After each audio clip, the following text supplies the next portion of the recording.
من فيض مولانا الغفور قرآن رب العالمين جاء لنا نبراس نور فيه السعادة واليقين أسمى المعاني في السطور نسمو بها دنيا ودين نلقى الشفاعة في النشور بدلائل النور المبين في حفظه تحلو الأمور ما خاب من يرجو المعين نلقى الشفاعة في النشور بدلائل النور المبين بدلائل النور المبين.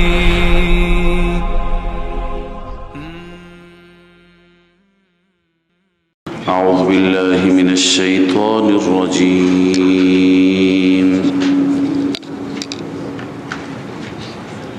بسم الله الرحمن الرحيم.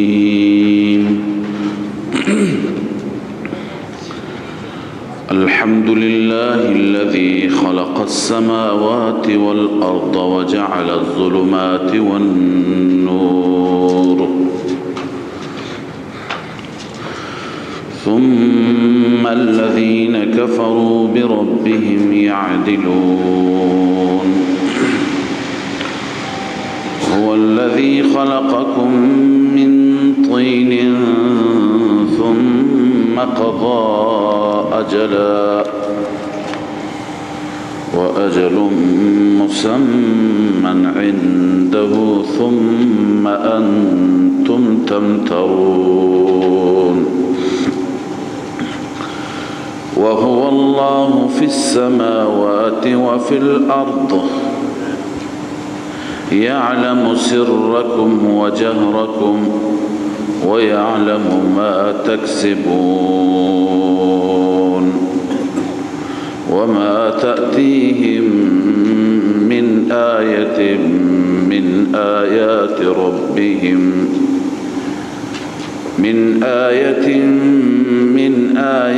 ربهم إلا كانوا عنها معرضين. فقد كذبوا بالحق لما جاءهم فسوف يأتيهم أنباء ما كانوا به يستهزئون. صدق الله العظيم. ببینید در سوره مائده شما دو موضوع خواندید، نفی شرک فعلی و نفی شرک اعتقادی، شرک فی التصرف. حال ما همون دو موضوع را میخوانیم با تفصیل بیشتر، اما اونجا ابتداء نفی شرک فعلی بود، اینجا ابتداء نفی شرک اعتقادی هست و بعدا شرک فعلی. بعد الله عزوجل این سوره را با الحمدلله آغاز می کند. ما در ابتدای فاتحه خدمت شما اعلام کردیم و عرض کردیم که بر اساس تقسیمی که شیخ ما حضرت حسین علی دارد، ایشون قرآن را به 4 بخش تقسیم می کند. هر 4 بخش با الحمدلله شروع میشه. اول خالقیت از الحمدلله رب العالمین تا اینجا، تا اول سوره انعام. از اینجا به بعد ربوبیت بیان میشه تا سوره کهف.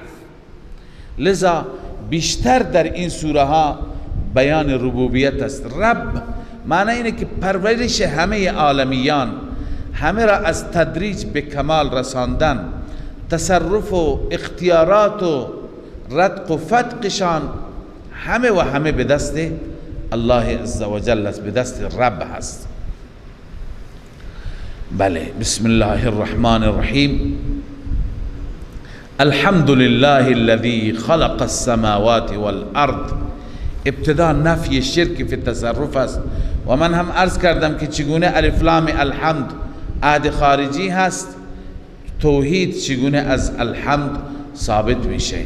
پس ترجمهش این میشه که فقط و فقط برای الله است، حمد برای الله است، اختصاص به الله دارد، اون اللهی که آفرید آسمان ها و زمین را، منظور جواهر را الله آفرید، و جعل الظلمات و النور، تاریکی ها و نور را هم آفرید.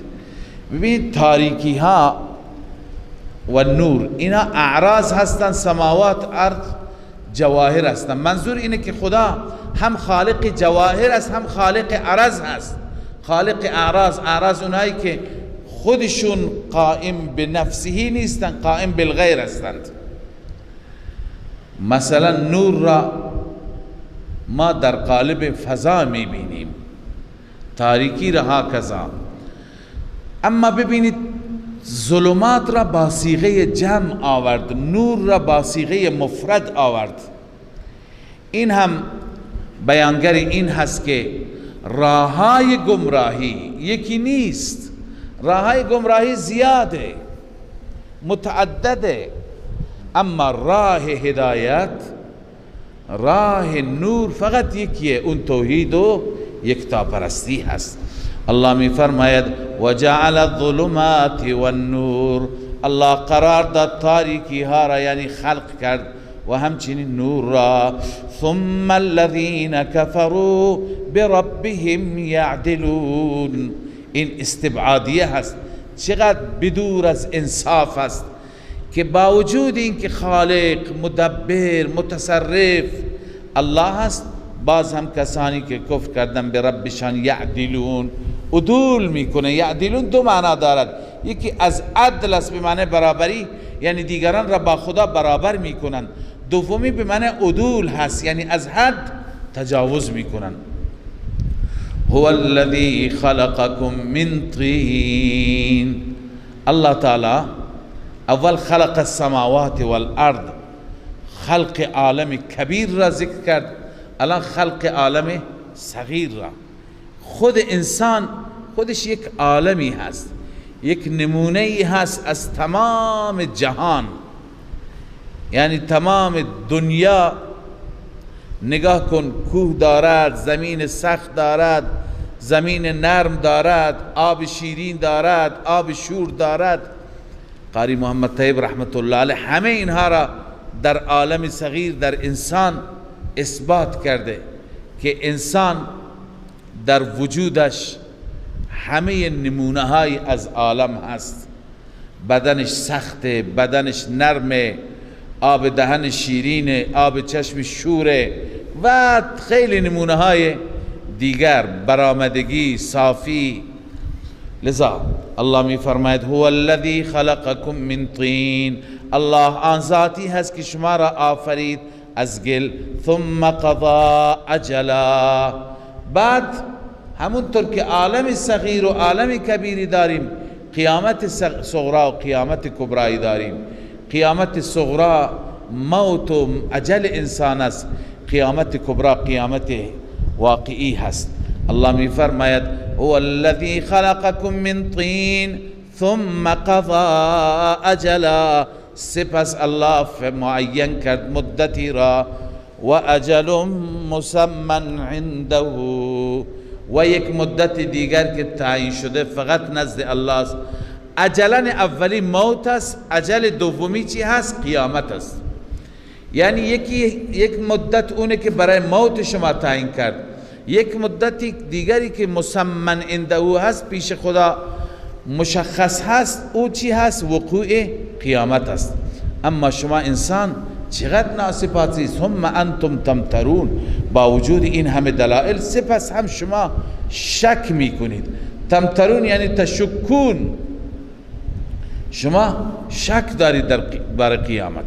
و ما تأتیهم من آیت من آیات ربهم، زجر و سرزنش بر مشرکان که هر آیه‌ای که ما می آوریم از اون آیه چی روگردانی میکنند، نمی آید پیش آنها هیچ آیه از آیات رب مگر از آن اعراض میکنند. این یک زجر اول اعراض، زجر دوم تکذیب. فقد کذبوا بالحق، تکذیب کردند حق را. و هو الله فی السماوات، این آیه ماند. الله میفرماید و هو الله فی السماوات، الله اون ذاتی هست که در آسمان ها و در زمین هست. ببینید الله در آسمان ها و در زمین است به چه معنا؟ علما گفتن، مفسرین گفتن وصف مشهور مراد است. وصف مشهور لفظ جلاله چی هست؟ مدبر، متصرف. و هو الله فی السماوات و فی الارض معناش اینه که الله آن ذاتی است که متصرف است، گرداننده امور است در آسمان ها و در زمین. برای الوهیت همین دو چیز است، نه؟ یکی متصرف بودن، یکی عالم بودن، از غیب خبر داشته باشد و قدرت فوق‌العاده داشته باشد تا مشکلات عابدان را حل کند. لذا و هو الله فی السماوات و فی الارض تصرف است. و الان علم غیب، یعلم سرکم و جهرکم و یعلم ما تکسبون. الله سر شما را، جهر شما را میداند و میداند شما چه کسب میکنید.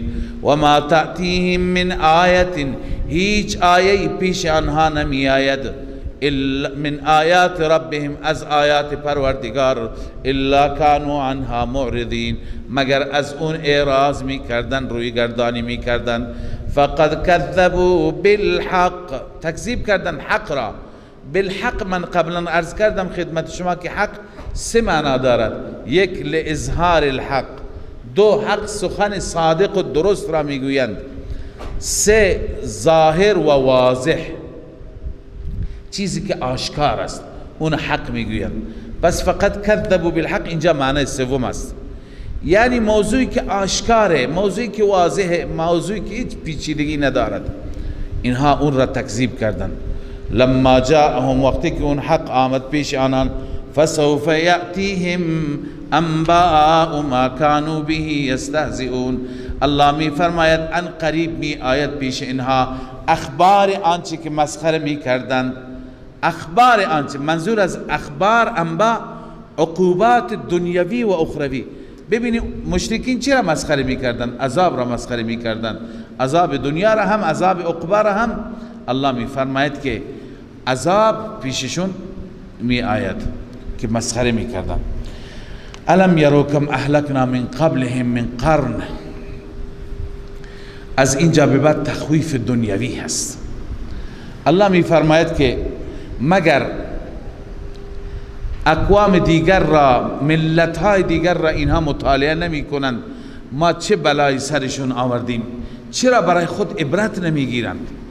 الم یرو کم اهلکنا من قبلهم من قرن، آیا ما، الم یرو آیا نمی بینند کم اهلکنا چقدرها را ما هلاک کردیم قبل از اینها از قرون گذشته. مکناهم فی الارض، ما آنها را در زمین قدرت دادیم، تمکین دادیم، امکانات دادیم. ما لم نمکن لکم، آن قدرتی که ما به شما اون تمکین را ندادیم. اونها نیرومندتر بودند. و ارسلنا السماء علیهم مدرارا، و ما آسمان را فرستادیم، یعنی ابر و باران فرستادیم پیاپی. وجعلنا الانهار تجری من تحتهم، و نهرها را قرار دادیم که جاری بود از زیر درختان و کاخهاشان. اما اینها باوجود این همه امکانات متنبه نشدند. فاهلکناهم بذنوبهم، ما بسبب گناهانشان آنان را هلاک کردیم. و انشأنا من بعدهم قرنا آخرین، بعد از اونها ما ایجاد کردیم قرن دیگر، نسل دیگر و جماعتی دیگر. ولو نزلنا علیک کتابا فی قرطاس. خب ببین، بعد از اینکه خداوند تخویف دنیوی بیان فرمود، الان شبهات هفتگانه مشرکین را جواب میده. مشرکین چیزهای مختلفی از پیغمبر میخواستند، الله همه را پاسخ میده. اول این بود که اونها میگفتند لن نؤمن لرقیک حتی تنزل علینا کتابا نقرأه. این رقیه که آوردی قرآن را میگفتند، ما به این ایمان نمی آوریم حتی که برای تک تک ما نامه بیاری از سوی خداوند که ما بخوانیم. الله می فرماید ولو نزلنا علیک کتابا فی قرطاس، ای پیامبر اینها که این گونه مطالبه میکنند ما نازل کنیم بر تو کتابا مکتوب فی قرطاس در برگی، حتی در ورقی در برگی ما بنویسیم و بدیم که به ابو جهل و ابو لهب برسانی، فلمسوه بایدیهم، با دست او را لمس کنن ببینن کاغذ است واقعا. لقال الذين كفروا ان هذا الا سحر مبین، در این وقت کافران میگویند این جادو هست، این بازم قبول نمی کنن. این جواب اشکال اولشان بود. اشکال دوم، وقالوا لولا انزل علیه ملک، چرا بر اون ملکی نازل نمیشه؟ چرا فرشته‌ای نمیاد با پیغمبر؟ الله جواب میده ولو انزلنا ملکا لقضی الامر، اگر ما فرشته بفرستیم کار فیصله میشه. یعنی فرشته که بیاد برای عذاب میاد، برای ارسال، برای پیام خدا نمیاد که پیغمبر قرار بگیرد. بله، لقضی الامر ثم لا ینظرون، سپس بعد از انزال فرشته اونها مهلت داده نمیشوند. ولو جعلناه ملکا لجعلناه رجلا، یک سوال دیگری اونها و خواسته اینها اینه که چرا پیغمبر ملکی نیست؟ خدای تعالی میفرماید اگر ما ملک میفرستادیم، ملک را هم به شکل چی میفرستادیم؟ بشر. اون وقت اون فرشته می آمد، شما میگفتید چرا به شکل بشر است؟ بازم اعتراض. ولو جعلناه ملکا لجعلناه رجلا، ما او را قرار میدادیم مردی، وللبسنا علیهم ما یلبسون، ما خلط میکردیم بر آنان آنچه که خلط میکنند. لذا موضوع خلط میشد، یعنی نمیدونست این فرشته هست یا انسان است. ولقد استهزئ برسول من قبلک، بعد از 3 تا از شبهه، هنوز شبهات ادامه داره، بعد از 3 تا تسلی در وسط، تسلی برای پیغمبر. ای پیغمبر تو ناراحت نباش، این استهزاء و تمسخر برای انبیاء گذشته هم بوده، برای تو تنها نیست. ولقد استهزئ برسول من قبلک، همانا استهزاء شدن پیامبران قبل از شما، اونایی که استهزاء کردن نتیجه شون چی شد؟ فحاق بالذین سخروا منهم، فرود آمد بر آنانی که مسخره میکردن انبیا را، ما کانوا به یستهزئون، اون عذابی که مسخرش میکردند. چون همه عذاب را مسخره میکردن. عذاب چیه؟ خود عذاب آمد. قل سیروا فی الارض، اکنون الله تعالی ما را دعوت به سیر میده، بریم انجام اونها را ببینیم، بریم کاخهای اونها را، باغات اونها را، آثار زندگی و نشانات مابقی اونها را ببینیم. الله می فرماید قل سیروا فی الارض ثم انظروا کیف کان عاقبة المکذبین، بگو سیر کنید در زمین، سپس نگاه کنید عاقبت و انجام تکذیب کنندگان چی شد. قل لمن ما فی السماوات والارض، بعد از تخویف الله تعالی مجدد دلیل عقلی بر اثبات توحید که خلاصهش اینه که تمام تصرفات، این دلائل خوانده شده، تکراری هست، به ترجمه بسنده میکنیم. اعلام بفرما برای چه کسی هست آنچه که در آسمان هاست و زمین. قل لله، بگو فقط برای الله. کتب علی نفسه الرحمه، الله تعالی بر نفسش، بر ذاتش رحمت فرستاده. اون چی هست که برای تائبین عن الشرک مغفرت و رحمت است. لیجمعنکم الی یوم القیامة لا ریب فیه، حتما الله شما را جمع می کند. تخویف اخروی است و می برد به سوی قیامت که هیچ شکی در اون قیامت نیست، شکی وجود ندارد. لا ریب فی. اما الذین خسروا انفسهم فهم لا یؤمنون، زیانکاران شک می کنند، کسانی که خودشون را در خساره واقع کردند. وله، بازم دلیل توحید، وله ما سکن فی اللیل والنهار، فقط و فقط برای الله است هر چیزی که آرامش دارد در شب و نهار. خواندید این از قبیل الفتها تبنا و ماء و باردن هست. سکن فی اللیل و ما نشر فی النهار، چون جای دیگه خواندیم و جعل النهار نشورا. بله. و هو السمیع العلیم. الله عز وجل ذاتی هست هر چیز را شنوا و هر چیز را دانا، یعنی ندای محتاجین را میشنود، حاجت مضطرین را میداند. قل اغیر الله اتخذ ولیا فاطر السماوات والارض، اعلام بکن آیا بغیر از الله من کارساز دیگر، حامی دیگر بگیرم، در حالی که الله آفریننده آسمان ها و زمین است. و هو یطعم ولا یطعم، اون ذاتی است که همه را میخوراند، ولا یطعم، اون خودش خوراک داده نمیشه، از خوراک پاک است، یعنی نیازی به شما بندگان ندارد. قل انی امرت ان اکون اول من اسلم، الله می فرماید که اعلام بکن ای پیغمبر من باشم اولین تسلیم، اولین منقاد منم. ولا تکونن من المشرکین، هرگز از مشرکان مباش. قل انی اخاف ان عصیت ربی عذاب یوم عظیم، باز هم ای پیغمبر به آنان اعلام کن که اگر من دستور بدم برای عبادت غیر خدا می ترسم، انی اخاف ان عصیت ربی، اگر ربم را نافرمانی کردم از عذاب روز بس بزرگ می ترسم. خدا به پیغمبرش میگه تو بگو من می ترسم. من یصرف، کیفیت عذاب، هر کسی که برگردانده بشه از اون در آن روز، فقد رحمه، خدا بر او رحم کرد. و هر کسی که به عذاب گرفتار بشه واقعا اون انسان در خساره ابدی واقع شد. و ذلک الفوز المبین، این که خدا نجات میده این رستگاری آشکاری هست. و این یمسسک الله بضر، حال الله تعالی گفتیم در ابتدای این سوره دلائل عقلی، ببخشید در ابتدای این سوره توحید فی التصرف است.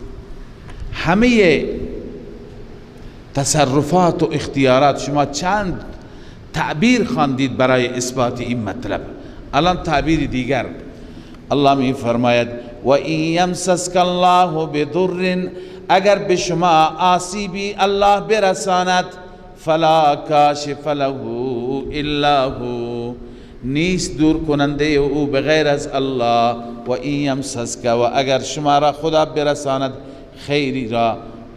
خیری بخواد متوجه شما بکند، فهو علی کل شیء قدیر، اون ذات بر هر چیز قادر است. و هو القاهر فوق عباده، این شأن قدرت است، اون ذات غالب است بالای بندگان، بر بندگان غالب هست. و هو الحکیم الخبیر، شأن علمی الله، الله تمام کارهایش با حکمت و از همه امور با خبر. قل ای شیء اکبر شهادتا قل الله، چه چیزی از نظر شهادت بزرگتر، چه چیزی مهمتر، عظیمتر؟ خود خدا بزرگترین شاهد است. قل الله شهید بینی و بینکم، بین من و بین شما الله گواه است، الله حاضر است. و شهادت خدا چیه؟ و اوحی الی هذا القرآن، این قرآن به سوی من محمد صلی الله علیه و سلم نازل شده، لانذرکم به و من بلغ، تا که من شما را به وسیله این قرآن بترسانم، و من بلغ، هر کسی که این قرآن به اونها رسید. اینکم لتشهدون، بعد از دلائل قرآن میپرسد آیا شما گواهی میدهید که همراه خدا معبود دیگه هست؟ قل لا اشهد، ای پیغمبر اعلام بکن من پیغمبر که گواهی نمیدهم. قل انما هو اله واحد، بگو جزی نیست که الله اون اله و معبود یگانه هست. و اننی بریء مما تشرکون، همانا من بری هستم از شرک شما، از کارهای شما. الذین آتیناهم الکتاب. بعد از اینکه خداوند دلائل بیان فرمود، زجر بر اهل کتاب بیان می کند که اهل کتاب این نیست که نسبت به توحید ناآگاه باشند یا نسبت به پیغمبر بیخبر باشند، همه چیز را می دانند، باز هم شرک می کنند. این به خاطر عناد است، به خاطر پست و مقام است. الذین آتیناهم الکتاب، آنانی که ما کتاب به آنان دادیم، یعرفونه، می شناسند او را. کی را می شناسند؟ ببینید اکثر مفسران اینجا مرجع ضمیر پیغمبر قرار دادن، یعنی پیغمبر را می شناسند، با علائم می دانند. ولی حضرت شیخ رحمه الله و بعضی از محققین معتقدن مثل شاه ولی الله یعرفونه، مرجع ضمیر به پیغمبر بر نمیگرده، چون اینجا بحث پیغمبر نیست، اینجا بحث توحید است. یعرفونه یعنی یعرفون توحید، حقیقت توحید را میدانند، چون ما قبلا بحث توحیده، در ادامه هم بحث توحیده. کما یعرفون ابناءهم، همان گونه که بچه های خودشان را میشناسند. الذین خسروا انفسهم فهم لا یؤمنون، آنهایی که در خساره انداختن خودشان را، آنها ایمان نمی آورند. و من اظلم ممن افترى علی الله کذبا او کذب بآیاته انه لا یفلح الظالمون. زجر بر اهل کتاب، زجر بر مفترین. چه کسی ظالم تر از اون کسی که افترا بر خدا میگوید کذب او کذب بآیاته، یا آیات خدا را، یعنی آیاتی که درباره توحید هستند، درباره قیامت، درباره رسالت، اونا را تکذیب میکنند. انه لا یفلح الظالمون، همان شأن این است که الله رستگار نمیشوند، او رستگار نمی کند یا رستگار نمیشوند ظالم ها، مشرک ها. و یوم نحشرهم جمیعا، الان خدای تعالی تخویف اخروی بیان میفرماید و همچنین این تخویف برای عابدین و معبودین است. الله میفرماید همه را یک روزی ما جمع میکنیم، همه را حشر میکنیم. ثم نقول للذین اشرکوا، سپس ما به مشرکان میگوییم این شرکاؤکم الذین کنتم تزعمون، کجا هستند معبودانی که شما میپنداشتید؟ ای تزعمونها شرکایی، شما اونها را شرکای من میدانستید. ثم لم تکن فتنتهم، سپس فتنه اونها چیزی دیگه نخواهد بود. فتنتهم به معنی جوابهم هست. فتنتهم یعنی چی؟ جوابهم. چرا جواب را خدا فتنه گفته؟ چون جواب دروغه. مشرکان جواب راست بلد نیستن، همیشه جواب چی میدن؟ دروغ. به این خاطر جواب را تعبیر کرد با چی؟ با فتنه. ثم لم يكن جوابهم الا ان قالوا فسمى فتنه لانه كذب.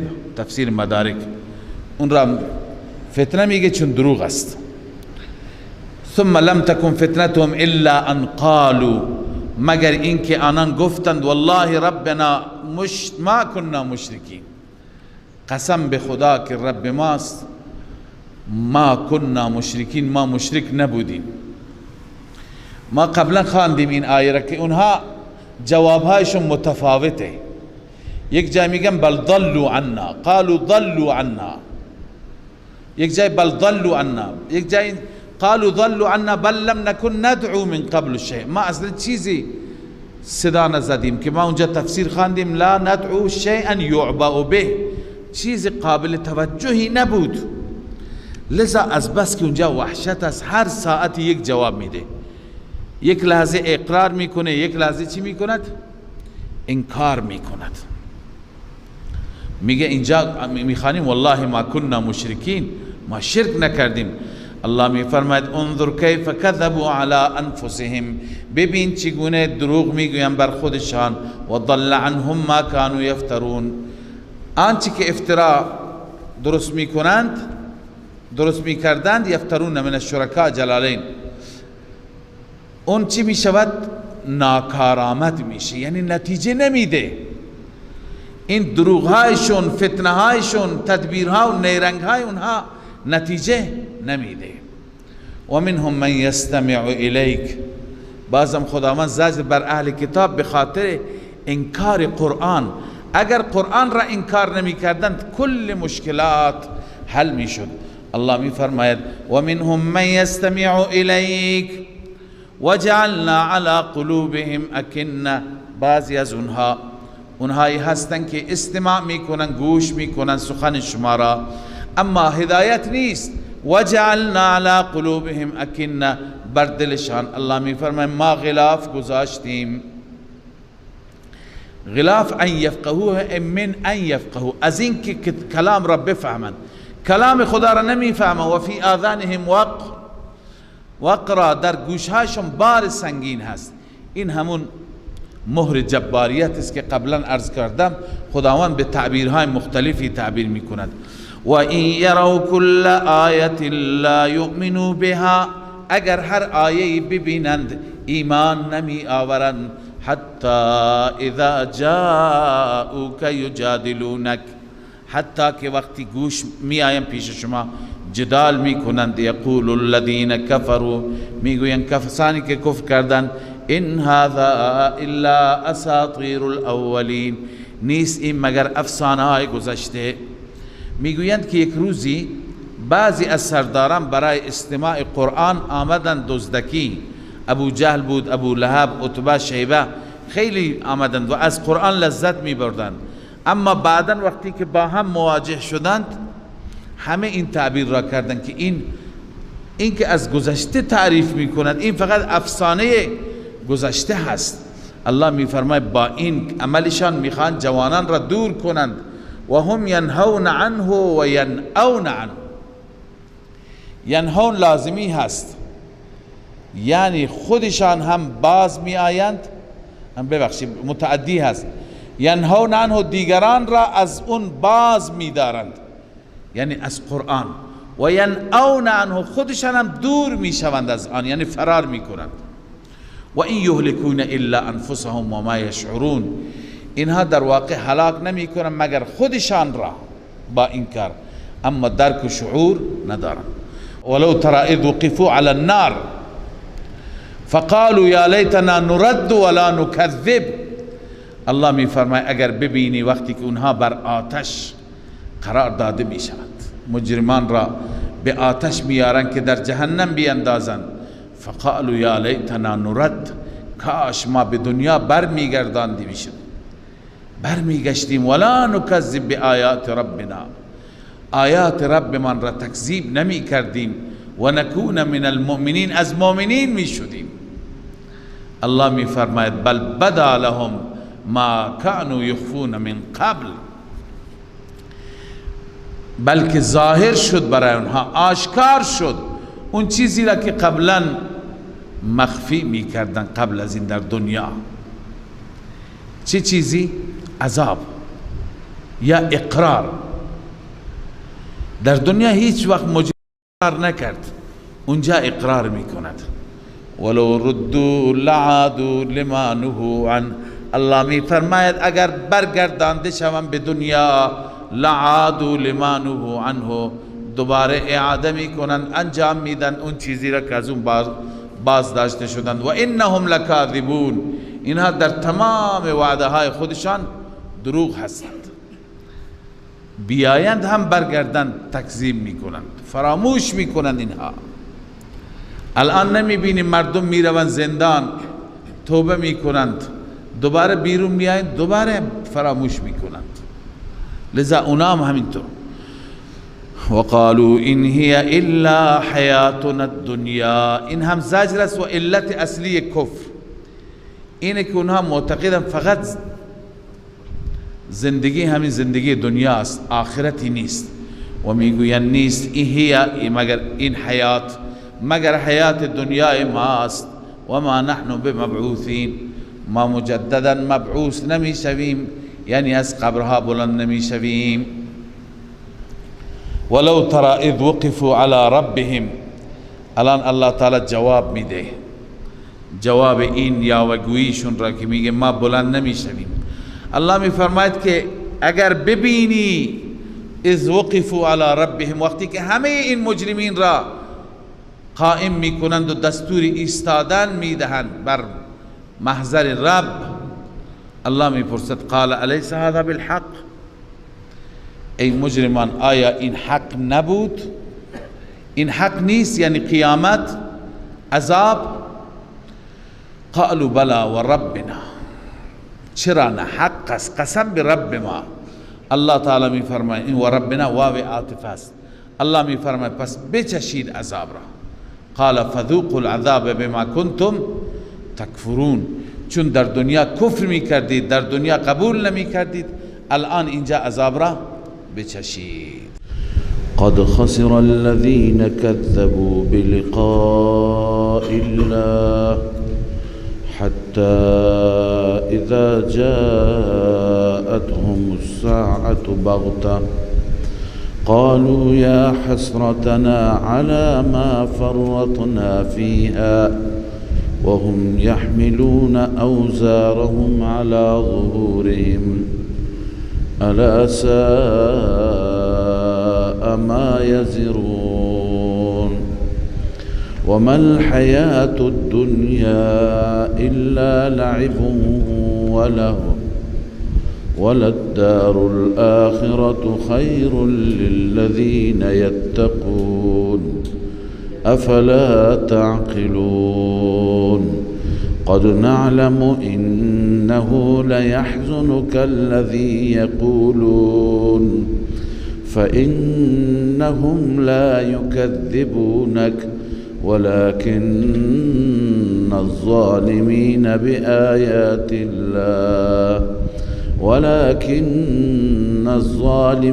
بآيات الله يجحدون.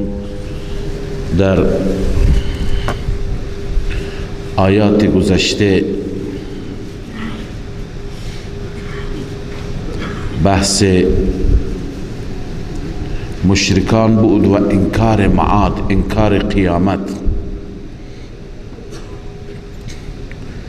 آنها هم منکر توحید بودند، هم منکر قیامت بودند. و قالوا ان هي الا حیاتنا الدنیا و ما نحن بمبعوثین، زندگی فقط زندگی دنیاست، بنا نیست که ما دوباره در محضر خدای عزوجل مبعوث بشیم، حشر بشیم. در این آیاتی که تلاوت گردید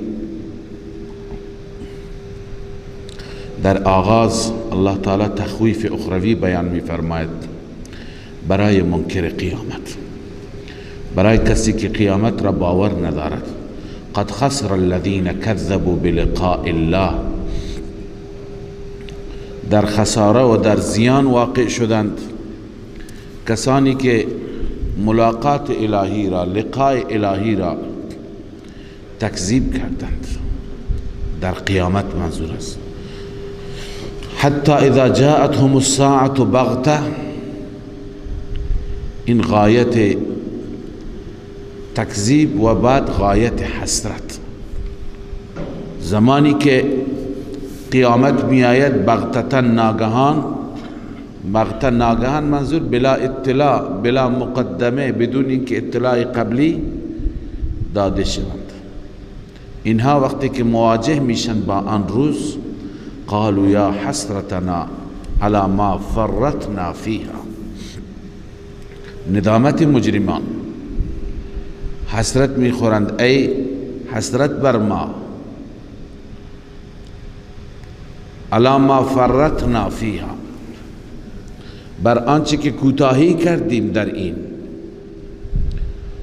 منظور فیها فی الدنیا هست، در دنیا کوتاهی کردیم نسبت به آخرت، نسبت به قیامت آمادگی نکردیم.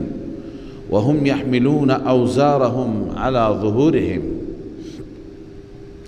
الله می فرماید که مشرکان در اون روز حمل می کنند بارهایشان را بر پشتشان. منظور بارها چیه؟ یعنی اعمال مشرکانه، عقاید مشرکانه، عقاید فاسد. این عقاید فاسده ای که دارند بر پشت حمل میکنند، یعنی اینها به عنوان وزر، به عنوان بار، به عنوان وبال بر پشت آنها خواهد بود. الا ساء ما یزرون. قرآن میگه خبردار، آگاه باش، این باری که بار حمل کرده و حمل میکند بسیار بار بدی هست، چون بار گناه است، بار معصیت، منجر به عذاب میشه، منجر به گرفتاریش میشه. وما الحیات الدنیا الا لعب و لهو. علت غرور، علت انکار قیامت، علت شرک در اینجا بیان شده که اصل اینها گرفتار زندگی دنیا و فریب زندگی دنیا را خوردند. فکر میکنند که این زندگی زندگی ابدی هست، زندگی زیبایی هست. الله میفرماد نیست زندگی دنیا مگر لعب و لهو هست، بازیچه و بیهودگی. منظور غیر نافع، غیر باقی. برای کسی که دل ببندد نه باقی هست نه نافع هست. وللدار الآخرة خیر للذین یتقون. این ترغیب به سوی آخرت است. دار آخرت بهتر است برای متقیان. جلالین گفته ای عن الشرک، یتقون عن الشرک. افلا تعقلون. آیا شما فکر نمی کند، خرد ندارید؟ شما از عقل خودتون کار نمیگیرید؟ اما این تبلیغ را پیامبر عظیم الشأن میکرد به مردم، هم درباره قیامت، هم درباره توحید به مردم ابلاغ میکرد. برای انکار مردم، وقتی که اونها انکار میکردند، آن حضرت صلی الله علیه و سلم ناراحت میشد، جوش میزد، بر ایشون بسیار سخت میشد. اینجا خدای عزوجل محبوب خودش را تسلی میده، میگه ای پیغمبر قد نعلم انه لیحزنک الذی یقولون. همانا ما میدانیم که تو را غمگین میکند، حزین میکند آنچه که آنان میگویند، اما تو نگران نباش. فانهم لا یکذبونک. آنان در واقع تو را تکذیب نمی کنند، آنان با تو مشکل ندارند، با تو دشمنی ندارند. ولكن الظالمین بآیات الله یجحدون. اما در واقع این ظالمان به آیات خدا منکرند. اینها منکر آیات خدا هستند، کافر به آیات خدا هستند. ببینید این آیه شریفه اینو بیان کرده که اصل مشرکان با توحید مشکل داشتند و الا با خود آن حضرت صلی الله علیه و سلم مشکل نداشتند. یکی مشکلشان با توحید بود و یکی دیگه مشکلشان قومی بود، شخصی نبود. خود آن حضرت صلی الله علیه و سلم را انسان درستی می دانستند. این مسئله معلوم میشه با واقعی که همین جا بعضی از مفسران ذکر کردن، میگویند که یک روزی دو تا از سرداران کفر، یکی ابو جهل و یکی اخنس ابن شریق، با هم تنها بودند. اخنس ابن شریق یک فردی بود که هم ماجراجو بود، منافق بود و بسیار آدم مفسدی بود. این به ابو جهل گفت که یک چیزی من و تو تنها هستیم، من یک چیزی از تو میپرسم، واقعیت بگو، به نظر تو محمد صلی الله علیه و سلم راست میگه یا کاذب هست؟ آیا صادق هست یا کاذب هست؟ عقیده تو چی هست؟ این ادعایی که میکند تو این ادعایش صادق است یا نیست؟ کسی نیست، خود ما هستیم. واقعیت را بگن، دیدگاه تو، عقیده تو چی هست؟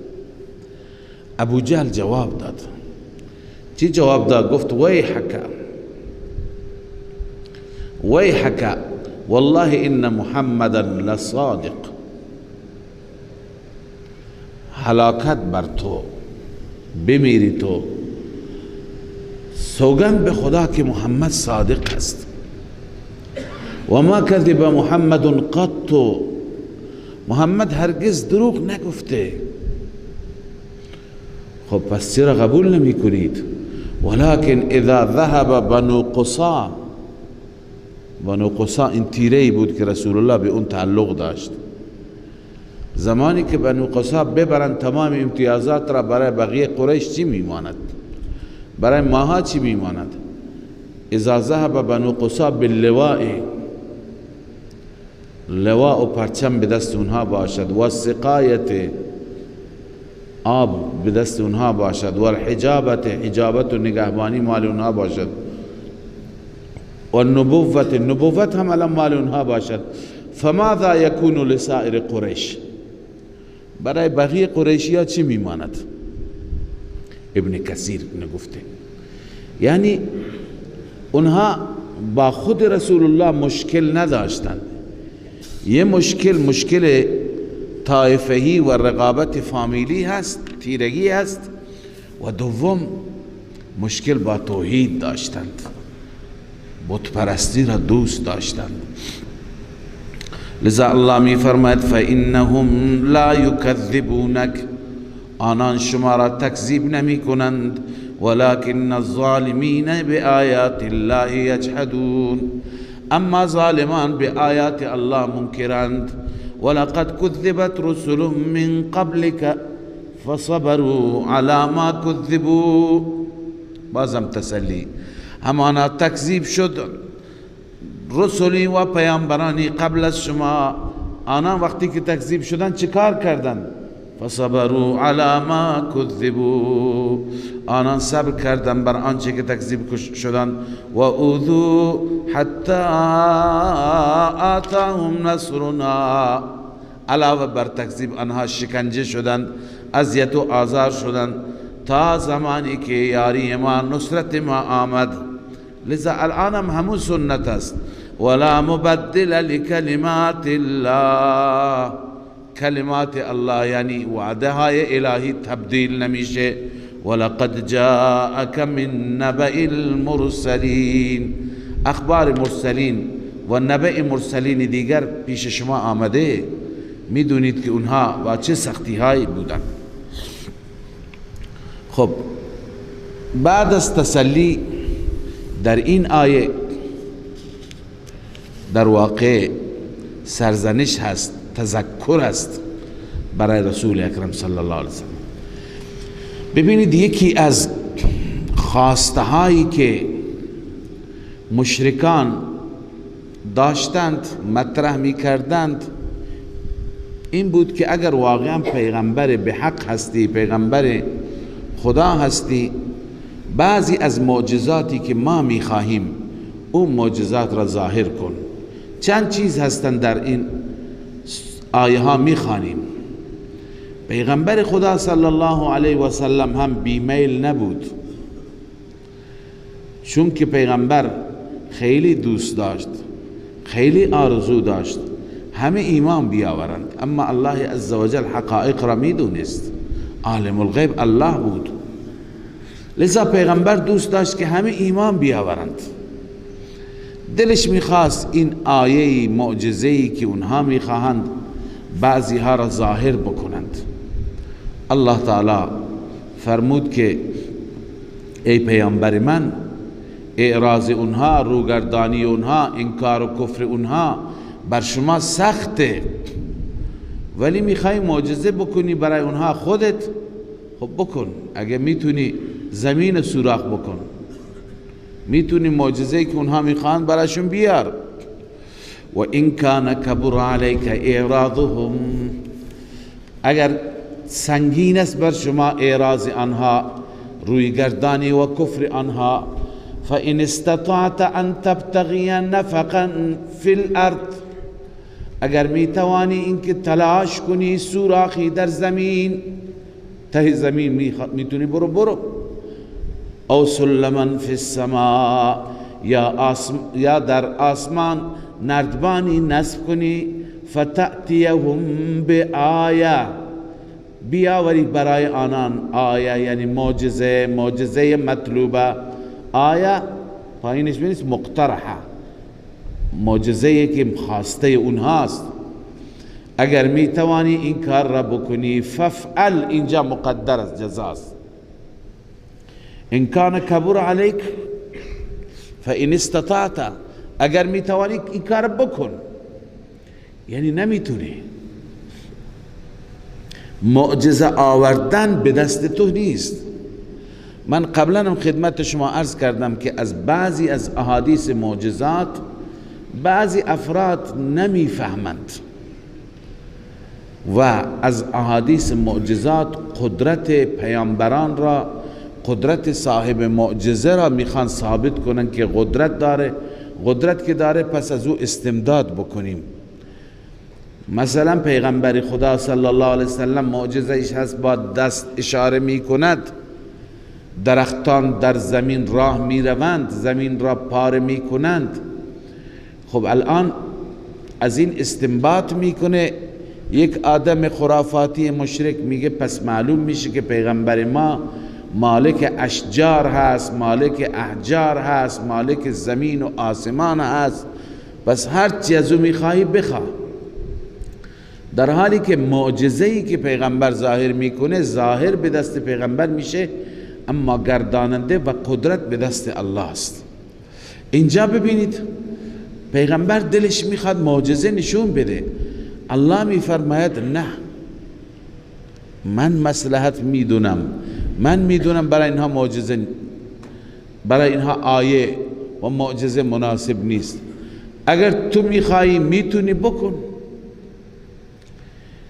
در آیات دیگه داریم و ما کان لرسول ان یأتی بآیه الا باذن الله، در سوره مؤمن خواندید. برای هیچ رسولی سزاوار نیست و توانش نیست ان یأتی بآیه الا باذن الله، آیه بیاورد، معجزه بیارد مگر به اذن الله. دیگه خواندیم قل انما الآیات عند الله، ای پیغمبر اعلام کن که ظهور آیات و معجزات به دست الله، نزد الله. و انما انا نذیر مبین، من فقط ترساننده آشکاری هستم از طرف خدای عزوجل. لذا اینجا هم خدا میفرم فتأتیهم بآیه، که آیه بیاوریم بکن این کار را. ولو شاء الله لجمعهم على الهدى، اگر میخواست خدا آنان را جمع میکرد بر هدایت. خب چرا نکرد؟ جوابش را خواندیم، چون که خدا میخواد امتحان بکند. فلا تکونن من الجاهلین، مباش، هرگز مباش از جاهلان. انما یستجیب الذین یسمعون والموتى، اینجا خدای عزوجل بیان میفرماید که اونی که ارزش دارد، ارزش چی را دارد؟ ارزش شنیدن را دارد، ارزش سماع را دارد. اون کسی هست که در وجودش ایمان باشد، انابت باشد، صلاحیت باشد. اینها که مرده هستند، کفار را هر جا خدا تشبیه میده به چی؟ به مرده ها. اینا که مرده هستند، مرده ها چطور میشنوند؟ یعنی اینها چطور میتونن بشنوند؟ اینا نمیتونن کلام تو را بشنوند، اجابت کنند. الله میفرماید انما یستجیب الذین یسمعون والموتى، جز این نیست که اجابت میکنن کسانی که یسمعون، میشنوند کلام شما را، اما اینها والموتى یبعثهم الله، کفار خدا آنها را از قبرها بلند میکنه، قبل از اونها هیچ کلام شما را نمیشنوند، یعنی اجابت نمیکنند. یبعثهم الله ثم الیه یرجعون، سپس به سوی او برگردانده می شوند. یعنی در این میان خدای تعالی فرمود که از اینها توقعی نیست که اینا اجابت کنه، اینا مثل مرده نمیشنوند. و قالوا لولا نزل علیه آیه، دوباره اون مضمون گذشته که اونها میگفتن چرا معجزه مطلوبه‌ای که ما میخواهیم اون نازل نمیشه. و قالوا لولا نزل علیه آیه، میگویند چرا بر اون نازل نمیشه آیه معجزه‌ای که ما میخواهیم از جانب ربش. آیات زیاد بود ولی آیت مقترحه، آیت مطلوبه. قل ان الله قادر على ان ينزل آیه، الله می فرماید الله قادر هست که آیه و معجزه نازل کند، معجزه نشان بده، همون معجزه را که آنها مطالبه می کنند. ولكن اکثرهم لا يعلمون، اما اکثرشان نمیدانند عاقبت این کار را، نمیدانند که این کار خطرناک است. چرا خطرناک است؟ چون که روش و سنت الهی این است که هرگاه معجزه اگر بیاورد و بعد از آوردن معجزه اونها قبول نکنند، خدا چیکار میکند؟ به عذاب گرفتار میکند.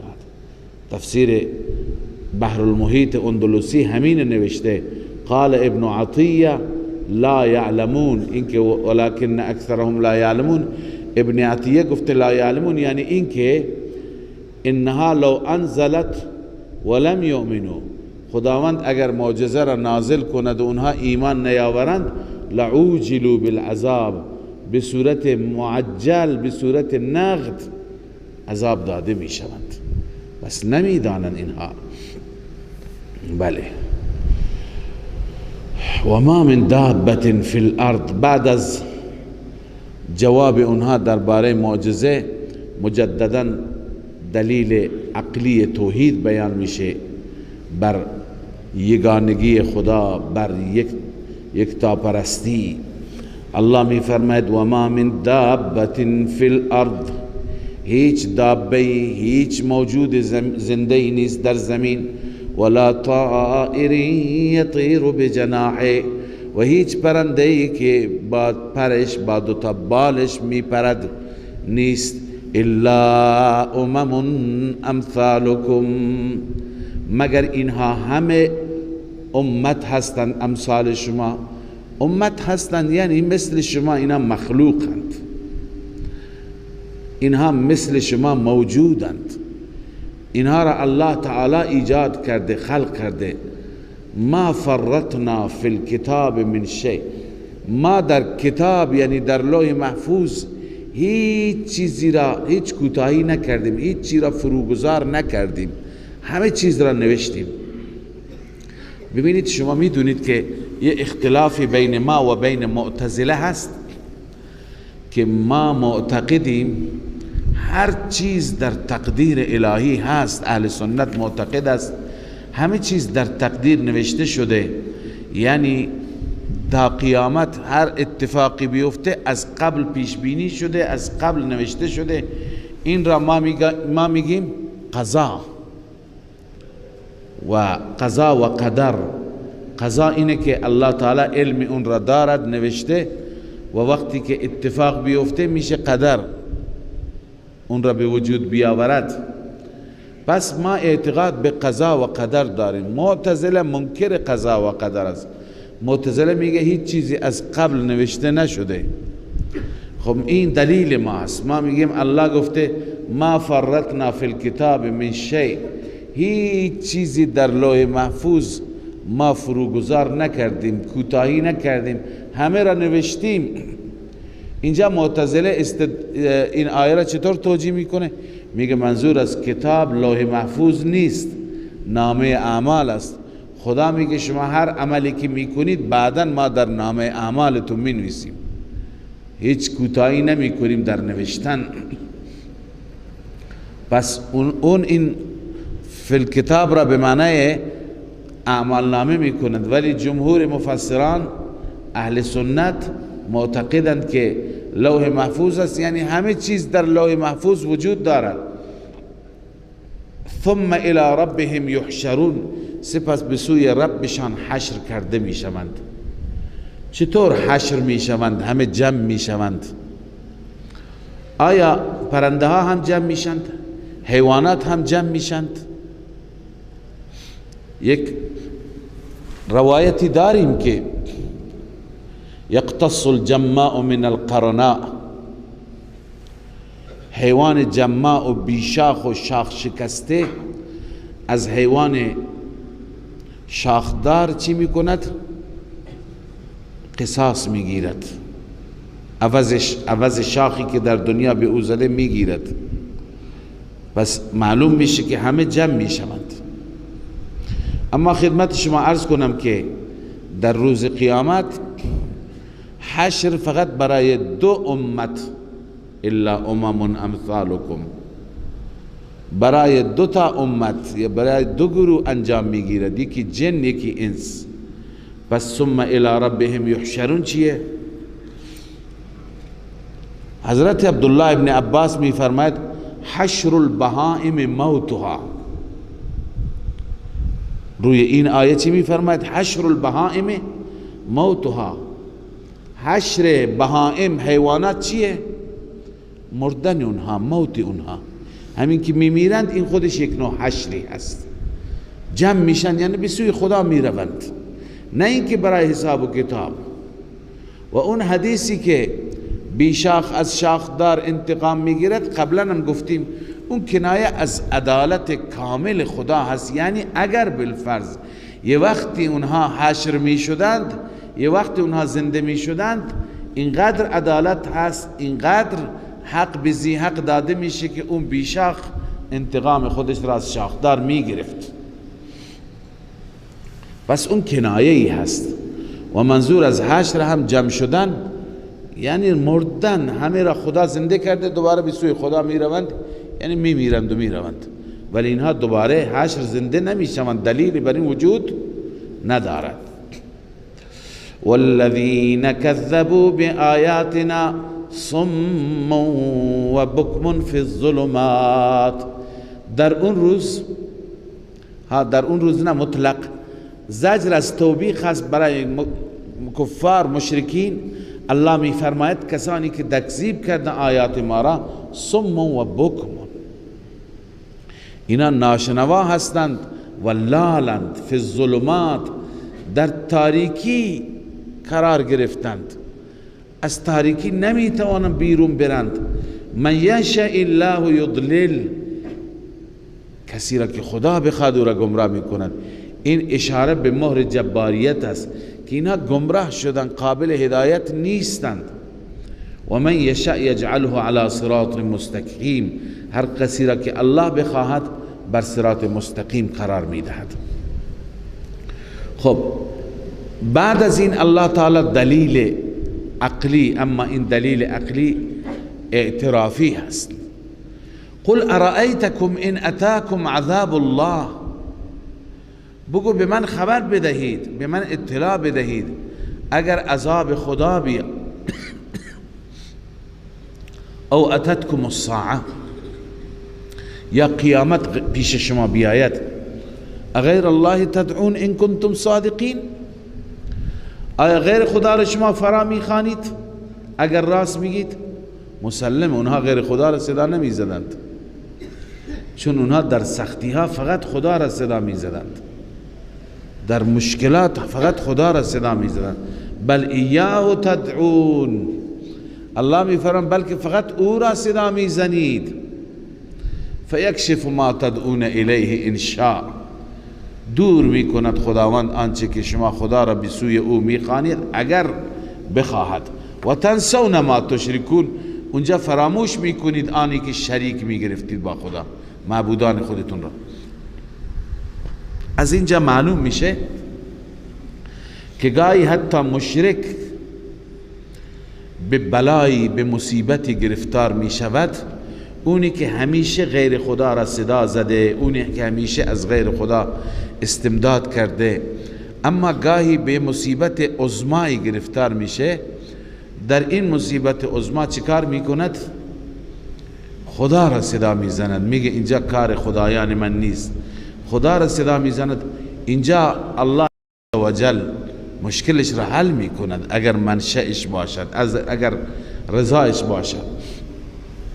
این نیست که خدا بگه چون این همه وقت من را صدا نکردی لذا الان مشکلت را حل نمیکنم. نه، پس امکان داره که مشکل کافر، این دلیل دیگه، امکان داره که عرض کنم که مشکل کافر، مشکل مشرک با صدا زدن خدا، با دعا، ولو اینکه مشرک است، در دنیا حل بشه،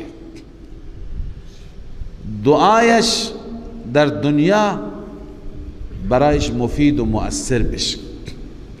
پس شما قیاس کنید، فکر کنید، بیندیشید دعای مؤمن چطور قبول نمیشه؟ وقتی که مال اون خدا میفرماید فیکشف ما تدعون الیه ان شاء. و بعض الله تعالی مجدد بعد از این که با این چیزها باید اونها درس میگرفتند، اما متاسفانه اونها متنبه نمی شدن، متذکر نمی شدن. لذا الله تعالی در اینجا تخویف دنیوی بیان می فرماید. الله می فرماید ولقد ارسلنا الى امم من قبلک، همانا ما فرستادیم به امتها و گروهایی که قبل از شما بودند. چرا فرستادیم؟ پیامبران را فرستادیم. فکذبوهم مقدر است، آنان پیامبران ما را تکذیب کردند. وقتی که تکذیب کردند احوال مختلف آمد. فاخذناهم بالبأساء والضراء لعلهم يتضرعون. این نتیجه تکذیب. الله می فرماید ما آنان را مؤاخذه کردیم بالبأساء، با سختی ها، با سختی های مالی، والضراء سختی های جانی. دیروز هم عرض کردم بأسا منظور شدت فقر است و الضراء منظور مشکلات جانی هست، شدت مرض هست. تفسیر نصفی امام نصفی نوشته، تفسیر مدارک، الاول القحط والجوع. بأسا چیه؟ قحط و گرسنگی هست. و دومی ضراء چی هست؟ و الثانی المرض و نقصان الانفس والاموال. مریضی و نقصان مال و جان هست. مدارک. پس بأساء و ضراء اینها هستند. فاخذناهم بالبأساء والضراء. الله می فرماید انواع سختی های مالی، سختی های بدنی برای اونها آمد. لعلهم یتضرعون، شاید آنان تضرع کنند. پس ببینید حکمت مشکلات تضرع هست که بندگان به سوی خدا برگردند. اما متاسفانه بسا بندگان هستند که اونها متنبه نمی شوند، اونها اینقدر عقل و خرد ندارند که این امتحان الهی است بر ما آمده. لذا الله تعالی اینجا زجر بیان می فرماید که چرا وقتی که عذاب ما می آید چرا مردم تضرع نمی کنند؟ پس هر وقتی که سختی میاد ما باید تضرع کنیم. اگر از طرف الله مریضی میاد باید تضرع کنیم. اگر ورشکستگی مالی میاد باید تضرع کنیم، الله را زاری کنیم. الله تعالی این مشکلات را می آورد که ما تضرع کنیم. بجای تضرع انسان دلش سنگ میشه، سخت میشه. اگر این حالت ایجاد شد باید بدانیم که این عذاب است، این قهر است، این خشم است. اگر نه بعد از مشکلات در وجود ما رجوع الله آمد، توبه آمد، دعا و تضرع آمد، پس این علامت خیر هست. این اون چیزی هست که رب میخواهد. الله میفرماید فلولا اذ جاءهم بأسنا تضرعوا. چرا زمانی که عذاب ما آمد چرا آنان تضرع نکردند؟ ولكن قست قلوبهم، اما دلهایشان سخت شد، سنگ شد. و زین لهم الشیطان ما كانوا یعملون. و شیطان مزین کرد اعمال مشرکانشان را ما كانوا یعملون، آنچه که عمل می کردند. شیطان مزین کرد، شیطان آراسته کرد. اینها از نظرشان اعمال مشرکانشان عبادت معلوم می شد. الله تعالی می فرماید بعد از اون ما سختی ها را دور کردیم. دیگه وقتی که انسان تضرع نکند پس هلاکت می خواد. بعد از اون استدراج است. استدراج یعنی همه کارها طبق میل پیش میره. باغ محصولاتش بیشتر میشه، تجارت رونقش بهتر میشه، گوسفندان و مالها برکاتشون بیشتر میشه، هر چیز بهتر میشه تا اینکه عذاب بیاد. الله می فرماید فلما نسوا، زمانی که آنها ما را فراموش کردند، فلما نسوا ای ترکوا ما دعاهم الرسل علیهم السلام الیه، آنچه که رسول به سوی اون میخواندن او را ترک کردند و ردوه علیهم، و رد کردن بر رسول.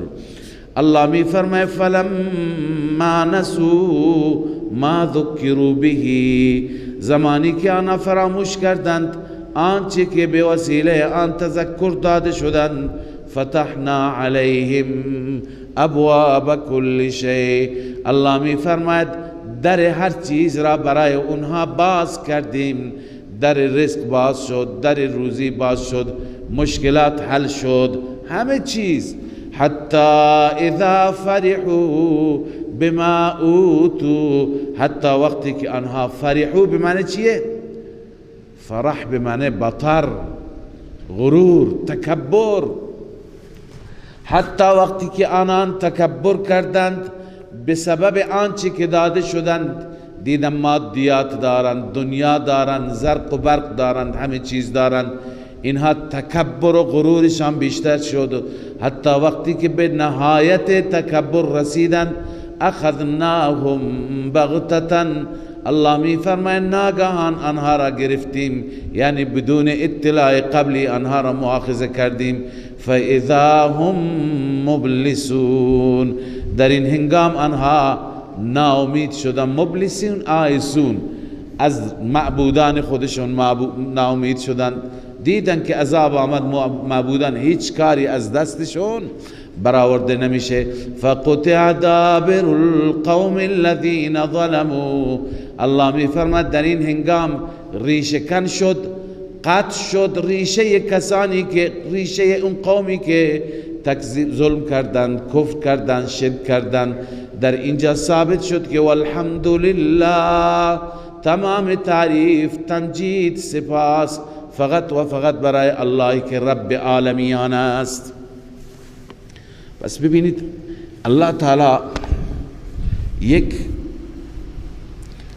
تقریبا طریقه و یک اسلوب را بیان فرمودند که همیشه وقتی که داعیان حق بیایند، مردم را بترسانند، مردم انکار بکنند، ابتدا الله گوشمالی میده، قحط میاره، مشکل مالی، مشکل جانی، ضررها، زیانها، تا که متنبه بشند.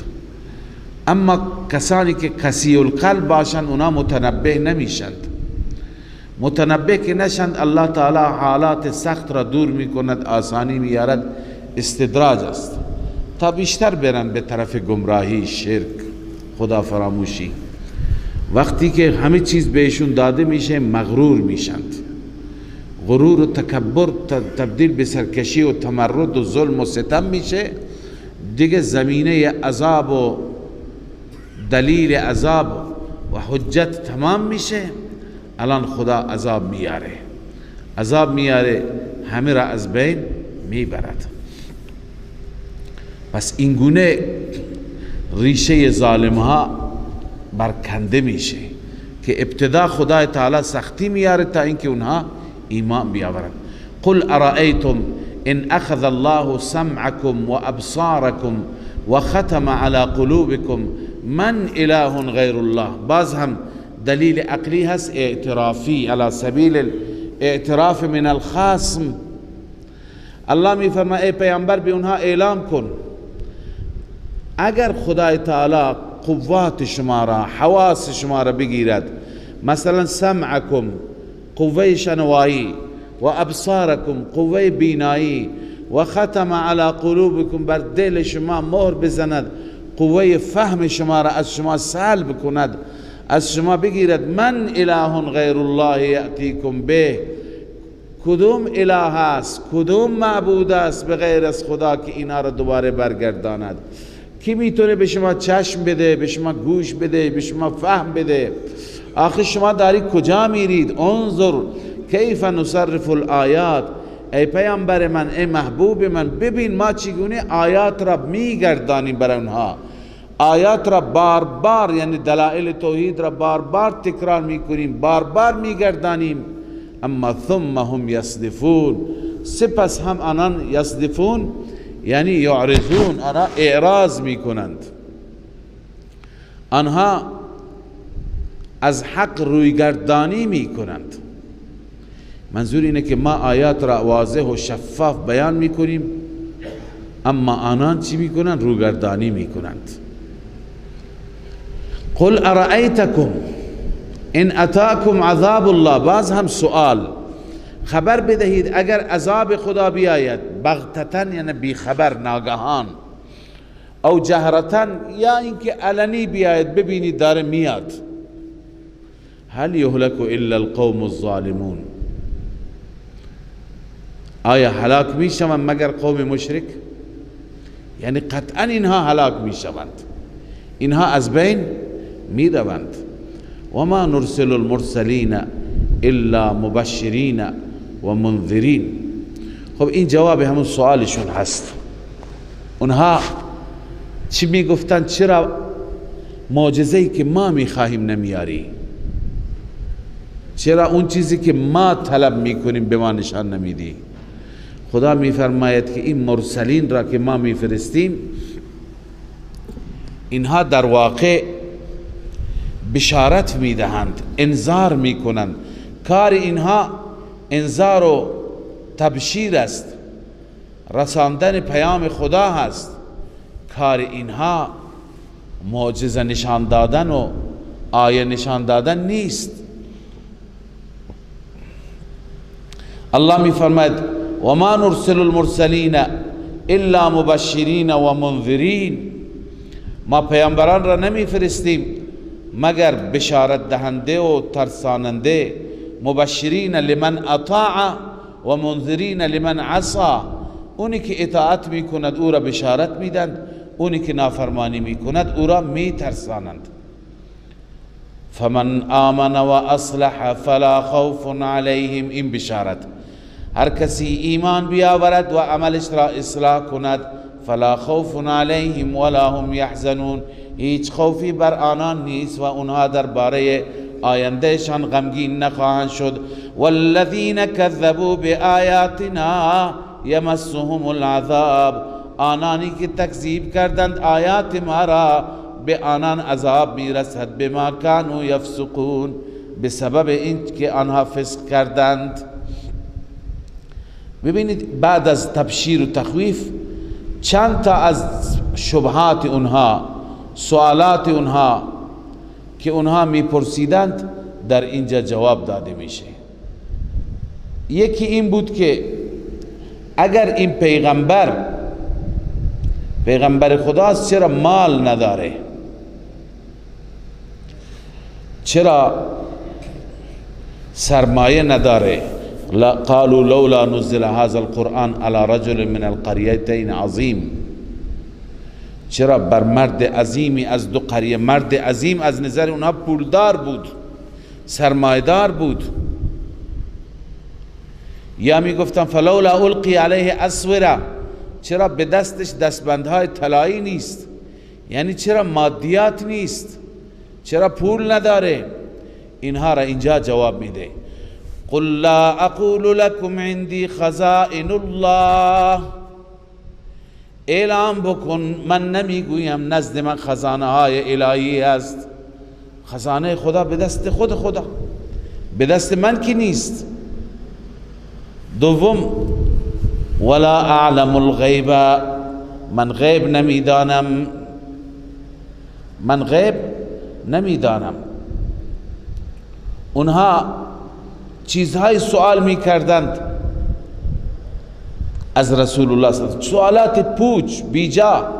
مثلا بعضی مفسرین نوشتن اگر رسول خدا هستی نرخ میوه های شام را بگو، اونجا الان نرخ به چه صورته؟ چیزهایی میپرسیدند که دلالت بر غیب بکند. الله به پیغمبرش میگه بهشون بگو ولا اعلم الغیب، من غیب نمیدانم. و سوال دیگه این بود که خب اگر پیغمبر است چرا میخورد، چرا مینوشد، چرا بازار میره؟ ما لهذا الرسول یأکل الطعام و یمشی فی الاسواق. این جواب داد ولا اقول لكم انی ملک، و نمیگویم من فرشته هستم. من غیب نمیدانم، من فرشته نیستم، خزانه ها به دست من نیست. پس چیکاره هستی وقتی که نه غیب میدانی، نه فرشته ای، نه خزانه داری، سرمایه داری؟ ان اتبع الا ما یوحى الی، من پیرو نیستم، پیروی نمی کنم مگر آنچه که وحی میشه به سوی من. من پیام خدا را فقط به شما میرسانم. ان علیک الا البلاغ، بر تو فقط رساندن هست. قل هل یستوی الاعمى والبصیر افلا تتفکرون. اعمی و بینا برابر است؟ نابینا و بینا برابر هستند؟ یعنی کسانی که از وحی من استفاده بکنند اونها بینایی دارند، اونها دید دارند، و کسانی که انکار بکنند اونها اعمی هستند. اینا با هم برابر است؟ هرگز نه. چرا شما فکر نمی کنید؟ خب حال بعد از اینکه اشکالات اونها جواب داده شد درباره پیغمبر، تخویف شروع میشه، تخویف اخروی. الله تعالی می فرماید که اینها را از عذاب من بترسان. الان و انذر به الذین یخافون ان یحشروا الی ربهم، بترسان به وسیله این قرآن، به وسیله این وحی، کسانی را که یخافون ان یحشروا، اونا اعتقاد به حشر دارند، می ترسند که حشر بشند، به بارگاه خدا حاضر بشند. اونا را بترسان، بگو بغیر از خدا هیچ حامی ندارند.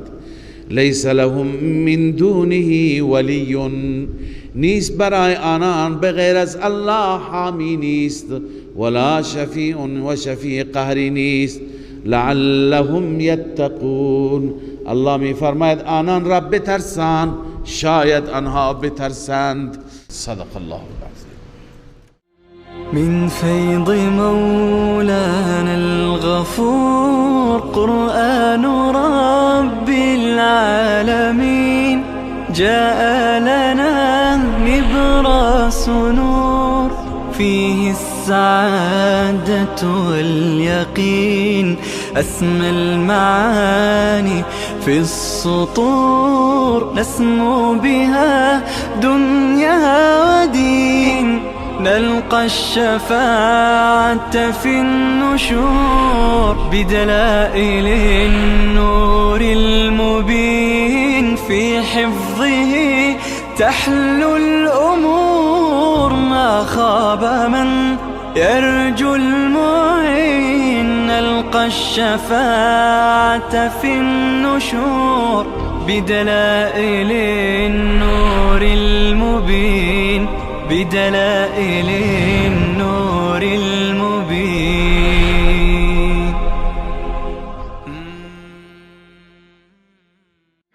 من فيض مولانا الغفور قرآن رب العالمين، جاء لنا نبراس نور فيه السعادة واليقين.